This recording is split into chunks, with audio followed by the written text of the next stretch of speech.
এতিয়া আমি এটা গেম খেলিম দেই এটা ভাগ কৰি দিছো এফালে ছোৱালী এফালে ল'ৰা প্ৰথমতে ছোৱালীৰ পৰা এজনী আহিব আহি পেলাই এটা যিকোনো শব্দ এটা লিখিব অসমীয়া তাৰ পিছত শব্দটোৰ লাষ্টত যিটো আখৰ সেই হৈছে সেই আখৰটোৰে আৰম্ভ কৰি ল'ৰাৰ পৰা এজনে আহি পেলাই এটা শব্দ লিখিব লাগিব নেক্সট আকৌ ল'ৰাই যিটো শব্দ লিখি থৈ গ'ল সেই শব্দটোৰ শেষৰ আখৰটোৰে এজনী ছোৱালী আহি পেলাই আৰু এটা শব্দ লিখিব তেনেকৈ গেমটো আমি কন্টিনিউ কৰিম হ'ব এতিয়া ছোৱালীৰ পৰা এজনী আহা লিখা এটা শব্দ হাত ল'ৰাৰ পৰা এজন আহা শেষৰ আখৰটো কি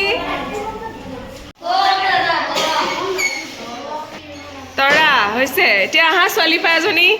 কিহেদি লিখিব লাগিব ৰ দি লিখা ৰ দি ৰাতি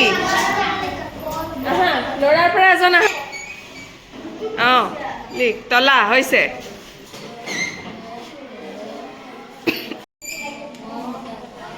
অঁ এতিয়া আহা ছোৱালী পৰা এজনী আহা আচমিনা আহা